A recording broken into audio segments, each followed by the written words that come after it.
దుర్యోధన, కర్ణ, శకునుల మాట ప్రకారం ఎవ్వరి మాట కూడా నేను వినలేదు. వాళ్ళ మాట ఈ దుర్యోధనుడు వినటం, ఆ దుర్యోధన మాట నువ్వు వినటం భలే బాగుంది. ఆ మాట ప్రకారం నడుచుకున్నావు నువ్వు. వాళ్ళు ఏం చెప్తారో అది. నీ బాధంతా నాకు తెలుసు. ఎందుకూరికే బాధపడతావు? నువ్వు స్వార్థపరుడు. నీ దుఃఖం విషం కలిపిన తేనె వంటిది. కృష్ణుడు నిన్ను గౌరవించినంతగా పూర్వం ధర్మరాజును కానీ, భీష్ముడిని కానీ, ద్రోణుని కానీ గౌరవించలేదు. కృష్ణుడు చాలా గౌరవించాడు నిన్ను. కానీ నువ్వు రాజధర్మం నుండి అధోగతిని పొందావని గ్రహించినప్పటి నుంచి శ్రీకృష్ణుడు నిన్ను గొప్పగా భావించడం లేదు. రాజధర్మం నుంచి కిందికి దిగిపోయావు నువ్వు అని కృష్ణుడికి తెలిసినప్పటి నుంచి ఏదో వచ్చినప్పుడు ఊరికే అట్లా నమస్కారం పెట్టడం, దూరం ఉండటం అట్లా అయిపోయింది. నువ్వు నీచ వృత్తికి దిగావు. అంటే నువ్వు పుత్రుల కోసం రాజ్యాన్ని కోరుకుంటున్నావు. అప్పుడు కుంతి పుత్రులు పరుషంగా మాట్లాడుతూ ఉన్నా నువ్వు వారిని పట్టించుకోలేదు. ఇప్పుడు దాని ఫలితమే వచ్చి పడింది.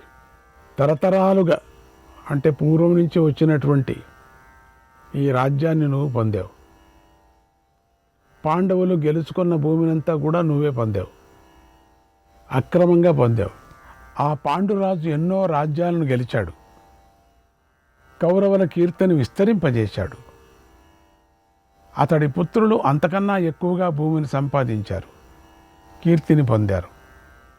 అటువంటి వారి గొప్ప పని నిన్ను చేరగానే ప్రయోజనం లేనిది అయిపోయింది.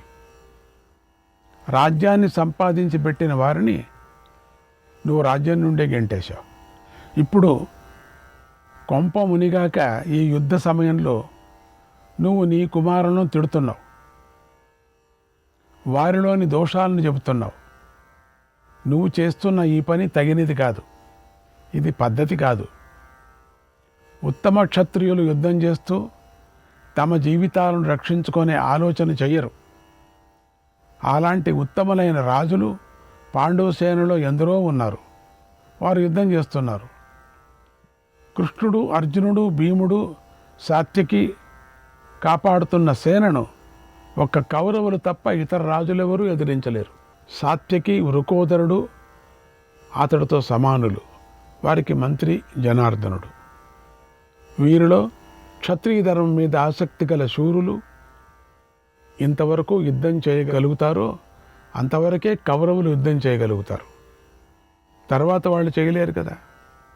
ఓ మహారాజా, పాండవులతో కౌరవులను పరమ సంకటమైన యుద్ధం ఎలా జరిగిందో ఉన్నది ఉన్నట్లుగా చెబుతాను విను అన్నాడు సంజయుడు.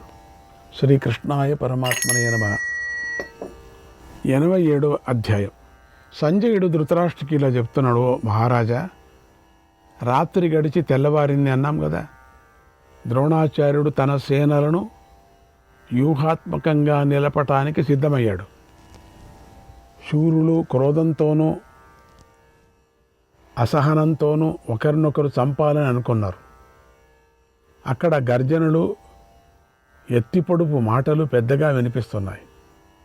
కొందరు ధనుస్సులను ఎక్కుపెట్టారు, మరికొందరు అల్లెతాళ్లను పట్టి లాగుతూ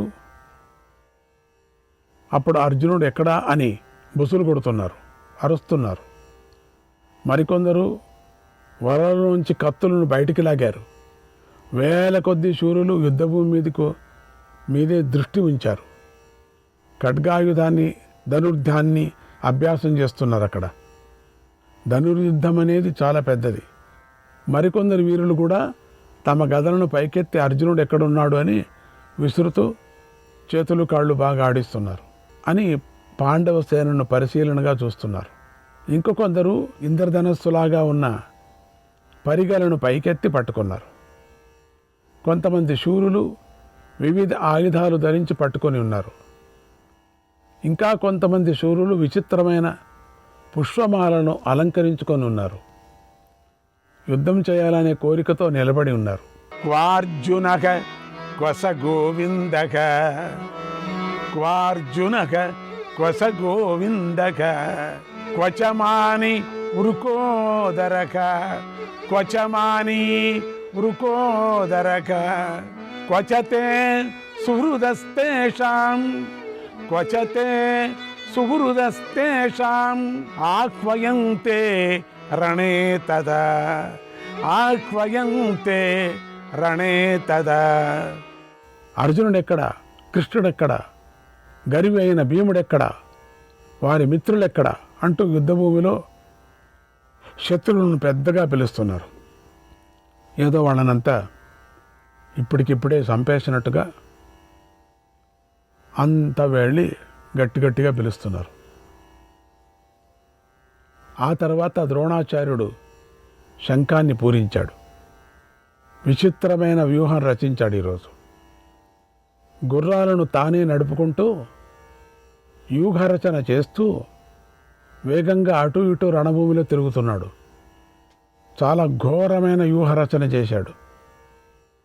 యుద్ధాన్ని కోరుతూ ముందుకు దూకుతున్న ఆ సేనలను ద్రోణాచార్యుడు అలా నిలబెట్టి సైంధవుడితో ఇలా అన్నాడు: ఓ సింధురాజ, నువ్వు భూరిశ్రవుడు, కర్ణుడు, అశ్వత్థామ, కృపుడు మొదలైన వీరులందరూ కలిసి 1,00,000 గుర్రాలతోనూ 60,000 రథాలతోనూ 14,000 ఏనుగులతోనూ కవచాలు ధరించిన 21,000 కాల్బలంతోనూ కలిసి నాకు 6 క్రోసుల దూరంలో నిలబడి ఉండండి. అక్కడ ఉన్న నిన్ను ఇంద్రునితో సహా దేవతలెవరూ ఎదిరించలేరు. సైంధవ, ధైర్యంగా ఉండు, ఊరట పొందు అని ద్రోణుడు ధైర్యం చెప్పాడు. ఆ మాటలు విని సైంధవుడు ఊరట చెందాడు. గాంధార వీరులతో కలిసి యుద్ధానికి సిద్ధమయ్యాడు. ఆ సైంధవుడి చుట్టూ ఆశ్వీకులు కవచాలు ధరించున్నారు. ప్రసారాలను పట్టుకొని ఉన్నారు. అందరూ ఎంతో జాగ్రత్తగా సైంధవుణ్ణి చుట్టుముట్టి యుద్ధభూమిలో కదులుతున్నారు. జయత్రుడితడి గుర్రాలు వేగంగా పరిగెత్తుతాయి. అవి చక్కగా అలంకరించబడి ఉన్నాయి. అవి సింధు దేశంలో పుట్టాయి కదా. అక్కడ ఆ గుర్రాలు 10,000 ఉన్నాయి. నీ కుమారుడైన దుర్మర్షణుడు 15,000 ఏనుగులతో సకల సేనలను ముందుగా ఉన్నాడు. యుద్ధానికి సిద్ధంగా ఉన్నాడు. ఆ ఏనుగులకు భీకరమైనవి కవచాలు ధరించున్నాయి. ఎంతో కోపంతో ఉన్నాయి. వాటిపైన గజయోధులు కూర్చొని ఉన్నారు. వాళ్ళంతా మహావీరులు. తర్వాత దుశ్శాసనుడు, వికర్ణుడు సింధురాజుని కాపాడాలని సేనల యొక్క ముందు భాగంలో నిలబడి ఉన్నారు. ద్రోణాచార్యుడు పన్నినటువంటి ఆ చక్ర శకట వ్యూహం 24 క్రోసుల పొడవు ఉంది, 10 క్రోసుల వెడల్పు ఉంది. ఆ వ్యూహంలో రాజులందరూ రథాలు, గుర్రాలు, ఏనుగులు, కాల్బలాల సమూహాలతో ద్రోణుడి చేత పద్ధతిగా నిలబడి ఉన్నారు. ద్రోణుడు ఆ చక్ర శకట వ్యూహం వెనుక భాగంలో పద్మం అనే ఒక గర్భవ్యూహాన్ని పన్నాడు. అది భేదించడానికి శక్యం కానిది. అంతేకాకుండా ఆయన దాని మధ్యలో సూచి అనే పేరుతో మరొక గర్భవ్యూహాన్ని పన్నాడు. అది కూడా దుర్భేద్యమైనది. ఇలా ద్రోణాచార్యుడు ఆ రోజున గొప్ప వ్యూహాన్ని పన్నాడు. వ్యూహంలో వ్యూహం పన్నాడు. ఆ సూచీముఖ వ్యూహంలో ప్రధాన స్థానంలో కృతవర్మ నిలబడి ఉన్నాడు. ఆయన మేటి ధనుర్ధారి. ఆ కృతవర్మ వెనుక కాంబోజిరాజు జలసంధుడు ఉన్నాడు. అతని వెనుక దుర్యోధనుడు, కర్ణుడు నిలబడి ఉన్నారు. ఆ వెనుక 1,00,000 మంది సైనికులు నిలబడి ఉన్నారు.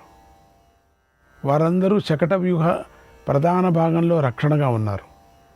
వారి వెనుక మహాబలం నిలబడి ఉంది.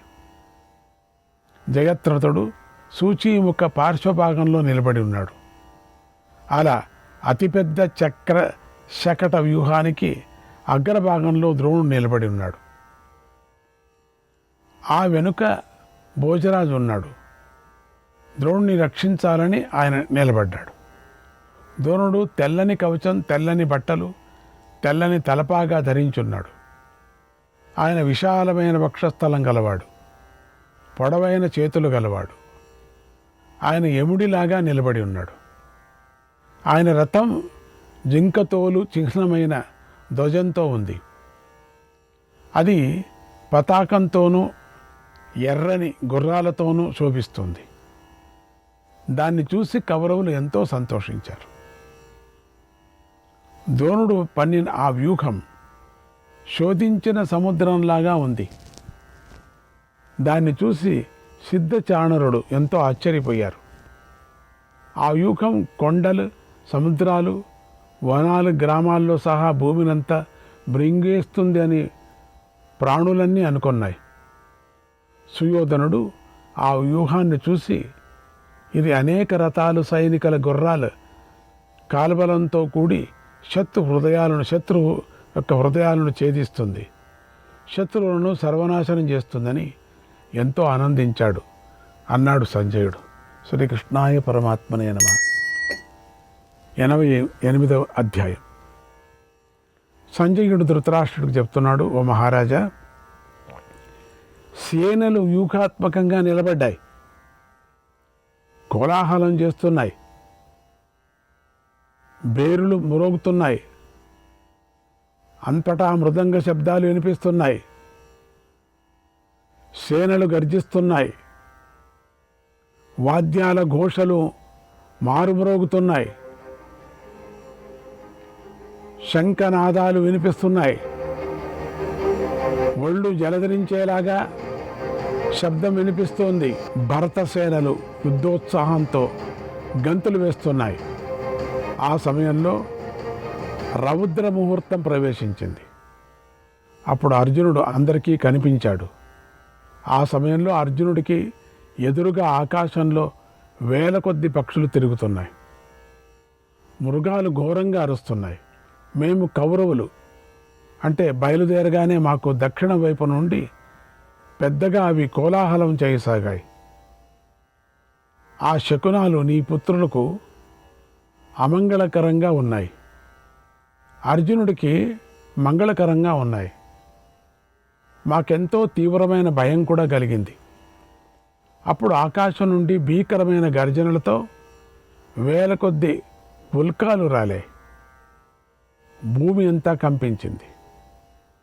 అర్జునుడు వచ్చి యుద్ధానికి సిద్ధమయ్యాడు. అప్పుడు ఇసుకను కురిపిస్తూ పెద్ద శబ్దాలతో పెనుగాలులు వీచాయి. అప్పుడు పాండవ సేనలను నకులుడు కొడుకైన శతానికుడు దృష్టద్యుమ్నుడు వ్యూహాత్మకంగా నిలిపాడు. ఆ తర్వాత నీ కుమారుడైన దుర్మర్షణుడు 1000 రథాలతోనూ 100 ఏనుగులతోనూ 3000 గుర్రాలతోనూ 10,000 మంది సైనికులతోనూ వచ్చి నీ సైనికులలో ఇలా అన్నారు, ఓ వీరులారా, ఈ అర్జునుడు శత్రువులను బాధిస్తున్నాడు. ఈ రోజున నేను అర్జునుడిని అడ్డుకుంటాను. అందరూ చూడండి, అర్జునుడు నన్ను ఢీకొట్టి నిలిచిపోతాడు. ఓ రతికులారా, మీరందరూ కూడా నిలబడండి. నేను కౌరవులకు కీర్తిని వృద్ధి చేస్తాను, కౌరవుల అభిమానాన్ని నిలబెడతాను, వీరందరితోనూ నేనే పోరాడతానని మాట్లాడుతూ దుర్దర్శనుడు యుద్ధానికి సిద్ధమయ్యాడు. అప్పుడు అర్జునుడు గాంధీవ ధనుష్ఠాంకారం చేశాడు. అర్జునుడు ఎంతో కోపంతో రథంలో ముందుకు వస్తున్నాడు. అర్జునుడు కవచాన్ని, కత్తిని, బంగారు కిరీటాన్ని, చక్కని హారాలను, వస్త్రాలను, అంగదాలను, కుండలాలను ధరించున్నాడు. అతడు నారాయణుని అనుసరించే నరుడు. ఆ అర్జునుడు తన ముందున్న సేనకు బాణం పడేంత దూరంలో రథం మీద నిలబడ్డాడు. శ్రీకృష్ణాయ పరమాత్మనే నమః.